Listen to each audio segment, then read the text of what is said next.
சுவாமியே அப்படின்ற ஒரு அர்த்தம் முதல்ல என்ன அப்படின்னு புரிஞ்சுக்குவோம். எப்பா சுவாமியே அப்படின்றது தனித்தனியாக அப்படி ஓம்ன்ற மாதிரி தனித்தனியாக பிரிக்க முடியுமானா பிரிக்க முடியாது. சுவாமியே அப்படின்றது ஒரு வார்த்தை தான். இந்த சுவாமியே அப்படின்ற வார்த்தையில் முதல்ல சுவாமியே அப்படின்னா ஒருத்தர் இன்னொருத்தரை சுவாமின்னு அழைக்கிறாங்கன்னா என்ன அர்த்தம்னா, ஐம்புலன்களை கட்டுப்படுத்தி இருப்பவரே, ஐம்புலன்களின் மீது மேலான கட்டுப்படுத்தும் ஆதிக்கம் உள்ளவரே அப்படின்னு அர்த்தம். அப்போ முதல்ல சுவாமி அப்படின்னு உங்களை யாரும் கூப்பிட்டாங்கன்னா உங்களோட அர்த்தம் என்ன? நீங்கள் என்ன பண்ணுறீங்கன்னு அர்த்தம், ஐம்புலனை கட்டுப்படுத்தி இருக்கக்கூடியவரே அப்படின்னு உங்களை அழைக்கிறாருன்னு அர்த்தம்.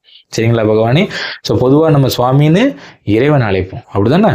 அப்போ இறைவன் உணர்த்தக்கூடிய ஒரு உன்னதமான தத்துவம் மாலை அணிந்து புனிதமான ஒரு மண்டல கால விரதத்தின் பொழுது கட்டாயமாக என்ன பண்ணியிருக்கணும், ஐம்புலனை அடக்கி இருக்கணும் அப்படின்ற ஒரு விஷயம். அது மட்டும் இல்லாமல் இந்த அதாவது உங்களை ஒருத்தர் சுவாமின்னு அழைக்கும் பொழுது உங்களோட குறிப்பால் உணர்த்தக்கூடிய சொல் ஐம்புலனை கட்டுப்படுத்தி இருக்கிறவரே. அதை உங்களை திரும்ப திரும்ப கேட்கும் பொழுது உங்களுக்குள்ள மைண்டில் என்ன பதியும், ஐயோ நம்மளை சுவாமின்னு அழைக்கிறாங்க, அப்போ நம்ம ஐம்புலனை கட்டுப்படுத்தி இருக்கணும் அப்படின்ற ஒரு விழிப்புணர்வு உங்களோட அறிவு கேட்டும். சரிங்களா? ஆனால் நமக்கு என்ன தெரியறது இல்லைன்னா, சுவாமின்னு கூப்பிட்டாங்கன்னா என்னன்னு தெரியறது இல்லை. இப்போ அதுதான் பிரச்சனைக்கான காரணம். சரி, ரெண்டாவது, இந்த சுவாமியில ரெண்டு அர்த்தம் புரிஞ்சிருக்கு.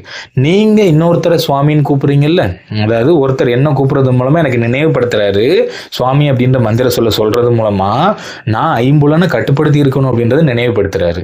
நீங்க இன்னொருத்தரை சுவாமின்னு அழைக்கும் பொழுது ரொம்ப ரொம்ப ரொம்ப ரொம்ப ஒரு உயரிய குணம் உங்களுக்குள்ள வருது அப்படின்னு அர்த்தம். இப்போ உதாரணமா எடுத்துக்கிட்டோம்னா, பகவத்கீதையில என்ன குறிப்பிடுறாங்கன்னா, ஒரு மனிதனுக்குள்ள ஒரு 3 வகையான குணாதிசயம் தான் திரும்ப திரும்ப திரும்ப நடைபெற்றுக்கிட்டே இருக்கும்.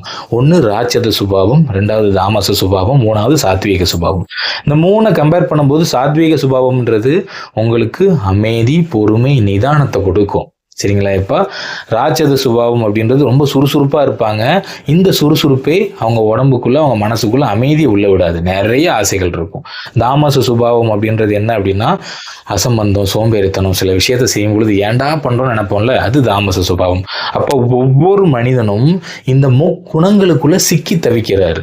சரிங்களா? அதாவது சாத்வீக சிலருக்கு ரேஷியோ மாறலாம். சில பேருக்கு ராட்சத சுபாவம் அதிகமாக இருக்கலாம், சில பேருக்கு தாமச சுபாவம் அதிகமாக இருக்கலாம், சில பேருக்கு சாத்வீக சுபாவம் அதிகமாக இருக்கலாம். அப்ப இந்த 3 குணங்களையும் கடக்கணும் அப்படின்னா கடந்து போகக்கூடிய மேலான நிலை தான் பரம்பொருளோட இணையக்கூடிய பேரின்ப நிலை.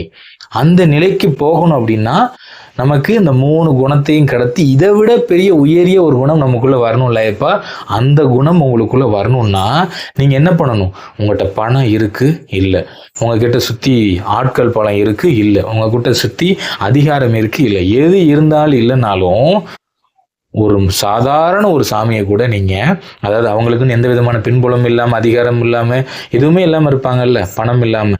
ஸோ அப்படி இருக்கக்கூடியவங்களை சுவாமின்னு நீங்க அழைக்கும் பொழுது உங்களுக்குள்ள இருக்கிற எல்லாமே அழிஞ்சிரும். அதாவது சாத்வீக பண்பு இருக்கக்கூடியவங்க கூட அமைதியா நிதானமா இருப்பாங்களே தவிர எல்லாருக்குள்ள இருக்கக்கூடிய இறைவனை உணர மாட்டாங்க. அதனாலதான் அந்த முக்குணங்களை கடந்த ஒரு நிலைக்கு போகணும் அப்படின்றதுக்காக தான் முதல்ல உங்களோட தகுதி எவ்வளவு வேணா இருக்கட்டும், மேபி உங்களோட அதிகாரம் என்னவா வேணா இருக்கட்டும், உங்களோட பண பின்புலம் என்னவா வேணா இருக்கட்டும், எது எப்படி இருந்தாலும் சரி, நீங்க ஒருத்தரை சுவாமி அப்படின்னு அழைக்கும் பொழுது ஆட்டோமேட்டிக்கா என்ன ஆகும், உங்களோட குணங்கள்லாம் அறுபடும். ஏன்னா உங்கள்கிட்ட சுவாமி, அதாவது ஒருத்தர் சுவாமின்னு கூப்பிடும் பொழுது உங்களுக்குன்னு இருக்கக்கூடிய எல்லா பண்புகளும் போய் இறைவனோட உயரிய நிலை, அதாவது ஒவ்வொரு ஜீவராசிக்குள்ளும் இறைவனோட ஆற்றல் இருக்கு. அந்த இறைவனோட ஆற்றலை காண முயற்சி பண்ற நீங்க பேரின்பத்தை நோக்கி போகக்கூடிய ஒரு உயரிய குணம் படைச்ச ஒருத்தரை மாறிடுறீங்க. அப்ப சுவாமியே அப்படின்ற வார்த்தை உங்களை ஒருத்தர் கூப்பிடும் பொழுது என்ன ஆகுது, உங்களுக்குள்ள ஒரு சிந்தனை வரணும். நம்மளை சுவாமின்னு கூப்பிடுறாங்கன்னா நம்ம ஐம்புலன்கள் அடக்கி இருக்கணும்ன்ற சிந்தனையை முதல்ல தூண்டுது. 2வது ஒரு விஷயம், நீங்க மற்றவங்களை அழைக்கும் பொழுது உங்களுக்குள்ள இருக்கிற எல்லா சுபாவங்களும் அறுபட்டு இறைவனை நோக்கி போகிற, பேரின்பத்தை நோக்கி போகிற முக்கியமான குணத்துக்குள்ள நீங்க வந்துடுறீங்க. இந்த குணத்துக்கு பேர்லாம் கிடையாது. ஏன்னா இது நிர்குணம் அப்படின்னு சொல்லுவாங்க. எல்லா உயிர்களுக்குள்ளும் இறைவனை பார்க்கக்கூடிய ஒரு மேலான ஒரு குணம், இது இறைவனோட பண்பு. அந்த பண்பு எப்போ வரும், நீங்க இன்னொருத்தர சுவாமி அப்படின்னு அழைச்சாலே வந்துடும். சரிங்களா?